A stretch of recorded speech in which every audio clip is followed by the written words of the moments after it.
నమస్తే. నేను మీ కుప్ప పద్మిని. ఇన్నాళ్ళు మీ సపోర్ట్‌ని నాకందిస్తూ, మీ ప్రేమని నాకందిస్తున్న ప్రతి ఒక్కరికి కృతజ్ఞతలు. ఇప్పుడు చూడబోతున్న ఈ వీడియో కూడా ఖచ్చితంగా మీకు ఉపయోగపడుతుంది.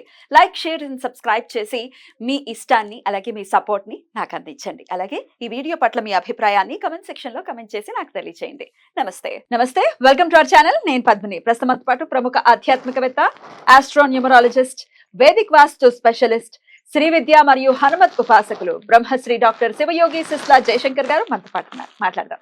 సార్ నమస్తే. సార్ రసవత్తరంగా మారింది సార్ ఎన్నికల వేళ పరిస్థితులన్నీ. ఎప్పటికప్పుడు ప్రతి 5 ఏళ్లకి ఈ పరిస్థితి ఉంటుంది. ఇదే నేపథ్యంలో సాగుతూనే ఉంటుంది రాజకీయ వాతావరణం అంతా కూడా. అయితే ఈసారి ఇంకాస్త రసవత్తరం అనే దానికి ఇంకాస్త సార్థకత వచ్చిందేమో. అటు సెంట్రల్ ఎలక్షన్స్ కానీ లేకపోతే ఆంధ్రప్రదేశ్ లో వచ్చేటటువంటి ఎలక్షన్స్ కూడా ఖచ్చితంగా చాలా ఉత్కంఠన అయితే క్రియేట్ చేయబోతోంది. As a numerologist, what is your analysis? As a astrologer మీరు ఎలా చూస్తారు ఈ ఎలక్షన్స్ ని? ఏ పార్టీ రూల్ చేయబోతుంది? ఇత్యాది విషయాలు ఒక్కసారి మాట్లాడుకుందాం సార్. తప్పకుండా మనం ఈ ఎన్నికల గురించి మనం మాట్లాడుకుందాం.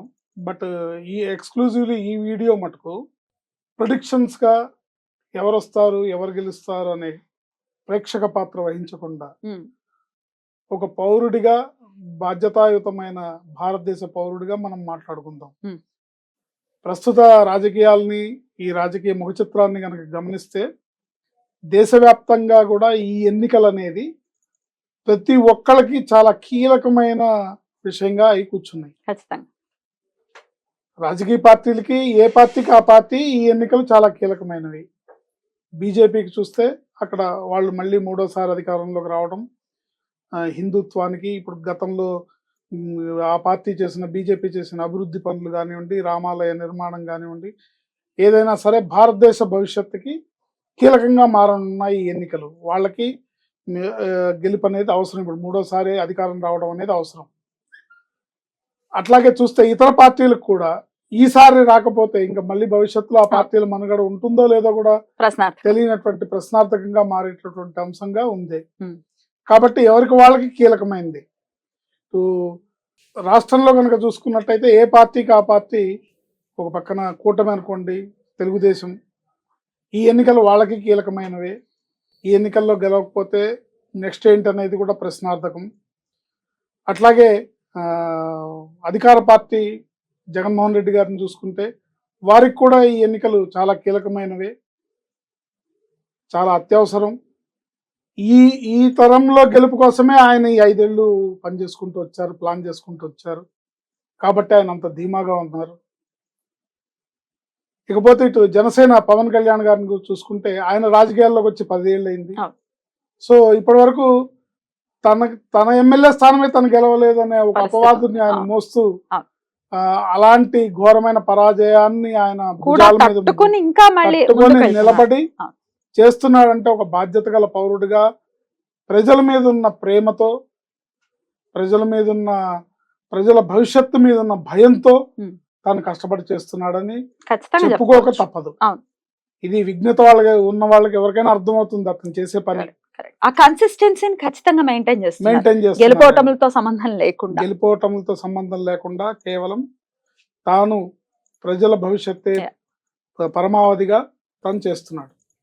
సో ఇటు పక్కన కూటమి, అటు పక్కన వైఎస్ఆర్సిపి, కేంద్రంలో బీజేపీ, అపోజిషన్ పార్టీలు, కాంగ్రెస్తో కూడుకున్న మిత్రపక్షాలు అన్నీ ఏవైతే ఉన్నాయో అవన్నీ, ఎవరికి వాళ్ళకి ఈ ఎన్నికలు చాలా కీలకమై కూర్చున్నాయి. సో ఇప్పుడు ఇక్కడ గెలుపోటములు ఎవరు వస్తారు, అధికారం ఎవరు చేపడతారు అనే దాన్ని పక్కకు పెడితే ప్రజలు బాధ్యతగా ఓటింగ్ చేయాల్సిన అవసరం 100కి 100 ఈ ఎన్నికల్లో ఉన్నది. ప్రతి ఎన్నికల్లో ఉంటుంది. ఈ ఎన్నికల్లో ప్రజలు గనక, ఓటరు మహాశయుడు గనక తప్పటడుగు వేస్తే భారీ మూల్యం చెల్లించక తప్పదు.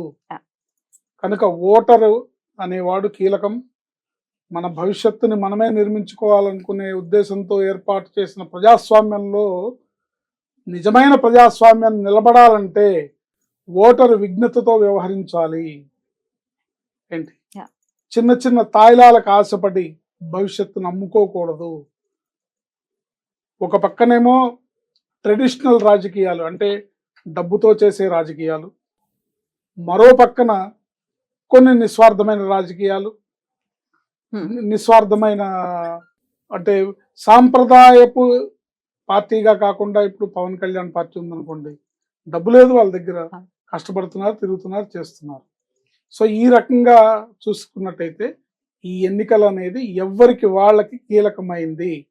అయితే వాళ్ళందరి సంగతి పక్కన పెడితే నేను చెప్పేది ఏంటంటే మన రాష్ట్ర భవిష్యత్తు కానీ మన దేశ భవిష్యత్తు కానీ బాగుండాలి అంటే ఓటరు బాధ్యతాయుతంగా మెలిగి కరెక్ట్గా ఆలోచించి విఘ్నతతో ఓటింగ్ చేయాలి, విఘ్నతతో ఓటింగ్లో పాల్గొనాలి, దేశ భవిష్యత్తును దృష్టిలో పెట్టుకోవాలి. ఎవరు మంచి ఎవరు చెడు, ఎవరు వస్తే బాగుంటుంది ఎవరు వస్తే భవిష్యత్తు బాగుంటుంది అంటే ఇవాల్టి కోసం ఆలోచించొద్దు. మానవుడిగా పుట్టినందుకు మనం భవిష్యత్తు గురించి ఎప్పుడు ఆలోచించాలి. ఇక్కడి నుంచి నెక్స్ట్ 5 ఏళ్ళు ఏంటి, నెక్స్ట్ 10 ఏళ్ళు ఏంటి, నెక్స్ట్ 20-30 ఏళ్ళు ఏంటి. ఒక పక్కన ఉండే ప్రకృతి వైపరీత్యాలు, బాగా వేడిమి పెరిగిపోయింది, నీళ్లు తగ్గిపోయినాయి, సో ప్రకృతి వనరులు తగ్గిపోయినాయి, వ్యవసాయం చేసేవాళ్ళు లేరు, భవన నిర్మాణ కార్మికులు లేరు, రేపు పొద్దున్న తిండి గింజలు పండించేవాళ్ళు లేడు. ఇలాంటి సమయంలో ఓటరు మహాశయుడి యొక్క విఘ్నత బాధ్యత అనేది చాలా కీలకంగా మారనుంది. ఓటరే నిర్ణయించాలి. దీన్ని భగవంతుడు కూడా సాక్షిభూతంగా, భగవంతుడు కానీ గ్రహాలు కానీ ఈసారి ఎన్నికల్ని సాక్షిభూతంగా చూస్తూ ఉంటాయి. మీ భవిష్యత్తును మీరు నిర్మించుకుంటారా బాబు అని. Right right. అయితే ఇవన్నీ ఎలా చెప్పినా కూడా మీరు ఇందాక అన్నట్టుగా తాయిలాలకి ఆశపడని వాళ్ళు అంటూ ఉండరు. డెఫినెట్ గా డబ్బు విషయం వచ్చేస్తే ఒకవేళ డబ్బు పంచి పెట్టే పరిస్థితి ఉంటే ఖచ్చితంగా తీసుకునేటటువంటి పరిస్థితుల్లోనే ఉంటారు. కొన్ని చోట్ల అవేర్నెస్ ఎట్లా ఉందంటే మేము ఇక్కడ డబ్బులు తీసుకుంటాం కానీ మాకు నచ్చిన వాళ్ళకి ఓటేస్తాం అనే పరిస్థితిలోనే ఉన్నారు. ఇచ్చే వాటిని వద్దనము, ఎందుకంటే ఇది మా డబ్బే, మా దగ్గర సంపాదించిన డబ్బే, ఇది మా మీద సంపాదించిన డబ్బే, కనుక ఇది తీసుకుంటాము, మాకు నచ్చిన వాళ్ళకి వేస్తామనే పరిస్థితిలో కొన్ని చోట్ల అవేర్నెస్ ఉంది. బట్ అది పూర్తి స్థాయిలో ఉంటే గానీ ఈ డబ్బు రాజకీయాలు పోవు. ఎందుకంటే ఈ రోజున ఒక భారత పౌరుడిగా నా మనసు కనిపిస్తున్నది ఏంటంటే భారతదేశంలో రాజకీయాలు, భారతదేశ సామాజిక వ్యవస్థ, ఈ రాజకీయ పార్టీలు అధికార దాహం కోసం ఎట్లా తయారైంది, ప్రజలు సమాజం ఎట్లా తయారైందంటే డబ్బు పిచ్చి బాగా ముదిరిపోయింది. ఈ డబ్బు పిచ్చి ముదిరిపోయి భవిష్యత్తు గురించి ఆలోచించకుండా బాగా లక్షల కోట్లు తినేసిన వాడిని నాయకుడిని చేస్తున్నారు. అన్నీ వదిలేసి వచ్చిన వాడి గురించి చర్చలు పెట్టి వీడు అసమర్థుడు, వీడు పనికిరాని వాడు, వీడు వెధవా అని చర్చలు పెట్టి డిబేట్లు పెడుతున్నారు. ఇది చాలా సూచించదగిన అంశం. దౌర్భాగ్యం. సో మీరు ఒక ఆస్ట్రాలజీలో కూడా ఉన్నారు, న్యూమరాలజిస్ట్ కూడా కాబట్టి మీరు ఒకసారి చెప్పండి సార్, సెంట్రల్ లో ఎవరు వచ్చేటటువంటి పరిస్థితులు ఎక్కువ ఉన్నాయి, అలాగే ఇక్కడ ఆంధ్రప్రదేశ్ లో కూడా. సెంట్రల్ లో వారు వన్ సైడ్ అండి. ఏంటి దీంట్లో ఎటువంటి సందేహం లేదు. బోల్డ్ అంతా గాంభీర్యాన్ని ప్రదర్శిస్తున్నాయి అపోజిషన్స్. ప్రదర్శిస్తాయి, ఎవరికి వాళ్ళు ప్రదర్శించకపోతే మనుగడ సాగించలేరు కదా. అలాగే రాంగ్ గా కొన్ని పోర్ట్రే చేసేటటువంటి ప్రయత్నం చేస్తున్నారు. అంటే ఒక వర్గం ప్రజలు ఇంకా వాళ్ళకి వేరే దేశమే శరణ్యం అయ్యే పరిస్థితి వస్తుంది ఒకవేళ ఇప్పుడే ఉన్న పార్టీ గనక కంటిన్యూ అయితే అనే మాట కూడా వినపడుతుంది. ఇది ఒక అపోహని ప్రచారంలోకి తీసుకొచ్చారు కానీ వాస్తవానికి చూస్తే ఏ సామాజిక వర్గం, ఏ మతం వాళ్ళు భయపడుతున్నారో ఇది హిందుత్వ దేశంగా మారిపోతుందని అని భయపడుతున్నారో వాళ్ళు 10 ఏళ్లుగా అనుభవిస్తున్నారు కదా, ఎటువంటి ఇబ్బంది లేకుండా హాయిగా బతుకుతున్నారు. మీరు భారతదేశ సగటు భారతీయ పౌరుడిగా మీ ధర్మాన్ని మీరు నిర్వర్తిస్తూ మీ పనులు మీరు చేసుకుంటూ ఉంటే మిమ్మల్ని ఎవరు అడ్డుపెట్టలేదు, మీకు ఎవరు అడ్డుపడలేదు, మీ దైనందిన జీవితాలకి మీ యొక్క కార్యకలాపాలకి ఎవరు అడ్డు పెడలేదు, మీరు హాయిగా సుఖంగా పిల్లా పాపలతో బతుకుతున్నారు అనే విషయం ఎవరికి వాళ్ళకి తెలుసు కదా. కనుక నిజమైన ప్రజాస్వామ్యం, నిజమైన మన హిందుత్వ ధర్మం వర్ధిల్లాలంటే మళ్ళీ బీజేపీ ప్రభుత్వమే కేంద్రంలో అధికారంలోకి రావాలి. వస్తేనే మనం అంటే మన ఆలోచన ఇదేదో మతానికో లేకపోతే ఒక పార్టీకో సంబంధించి ఆలోచిస్తే ఈ ఆలోచన తగదు. కానీ మనం గనక మన దేశం ప్రపంచ స్థాయిలో ప్రపంచాన్ని శాసించే నాయకత్వ స్థాయిలో మన దేశం ఉండాలంటే కేవలం బీజేపీ ఇప్పుడున్న నరేంద్ర మోడీ గారి ఆధ్వర్యంలోనే అది సాధ్యపడుతుంది. ఆయన నేతృత్వంలోనే అది సాధ్యపడుతుంది. ఆయన్ని బాగా చూసుకోవాల్సిన అవసరం, ఆయన 10 కాలాలు బాగుండేటట్టుగా చూసుకునే అవసరం మనకు ఉంటుంది. మనం ఆయన్ని చూసుకోవాలి. ఆయన ఉంటేనే అందరికీ సమన్యాయం జరుగుతుంది. పొరపాటున ముష్కరులు కానీ ఇతరులు కానీ ఆయనకి ఏదన్నా హాని తలపెట్టి గ్రహపాటు వశాత్తు ఆయనకి ఏదన్నా ఇబ్బంది వస్తే ఏ యోగి లాంటి వాళ్ళు వచ్చారంటే అప్పుడు నిజంగానే అనుకున్నది అవుతుంది. జాగ్రత్త. కాబట్టి ఆయన్నే జాగ్రత్తగా చూసుకోండి, ఆయన ఉండేటట్టే చేసుకోండి. రైట్.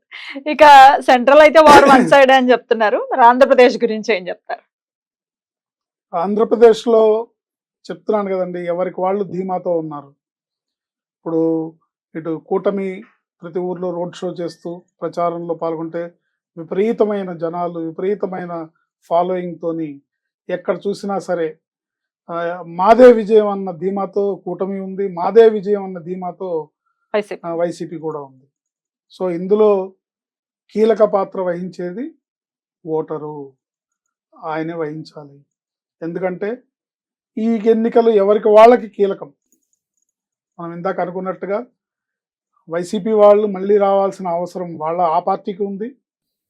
ఖచ్చితంగా ఈసారి గెలవాల్సిన అవసరం చంద్రబాబు నాయుడు గారికి ఉంది. మొదటిసారి గెలిచి తను అసెంబ్లీకి వెళ్లాల్సిన బాధ్యత పవన్ కళ్యాణ్ గారి మీద ఉంది. బీజేపీ కూడా ఎంతో కొంత తన స్థానాన్ని పదిలం చేసుకోవాల్సిన అవసరం బీజేపీకి కూడా ఉంది. అయితే ఇదంతా మాయలో జనాలకి డబ్బు పిచ్చి ముదిరింది, ఏంటి అవినీతి పెరిగిపోయింది. ఇది కలియుగ మహత్యం, గ్రహస్థితి నడుస్తున్న గ్రహచారం. ఈ సంవత్సరం కూడా క్రోధినామ సంవత్సరం కనుక ఈ సంవత్సరంలో జరిగే ఎన్నికలు అందరికీ కీలకమైనవే. సో అందరికీ మంచి జరగాలంటే, అందరూ బాగుండాలంటే ఓటరే కీలకమైన వ్యక్తి.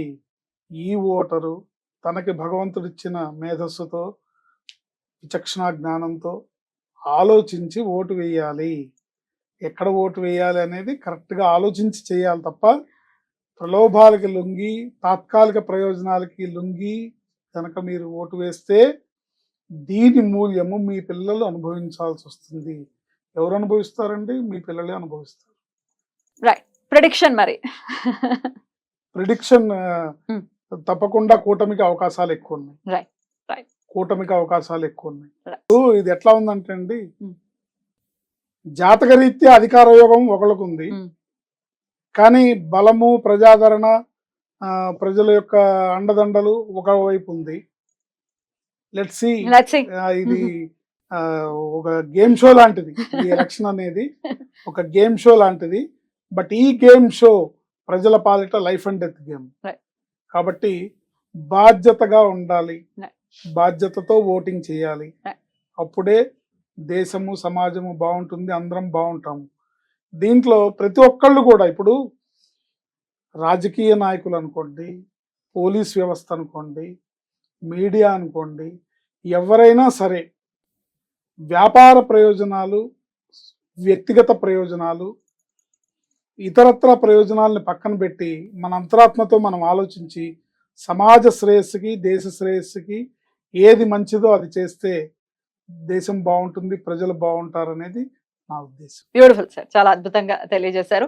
So let's wait and see. Definite గా మన తలరాతను మనమే రాసుకునేటటువంటి మరొక్కసారి పరిస్థితి వచ్చింది కాబట్టి కొంచెం వైజ్ గా ఆలోచించి ప్రతి ఒక్క ఓటరు గుర్తించాలి, గుర్తుంచుకోవాలి, ఏమరపాటుగా ఉండకూడదు, అప్రమత్తంగా ఉండి విఘ్నతతో ఓటింగ్ చేయాలి. Right. Thank you sir, thank you so very much. నమస్తే. ఆయుష్మతి.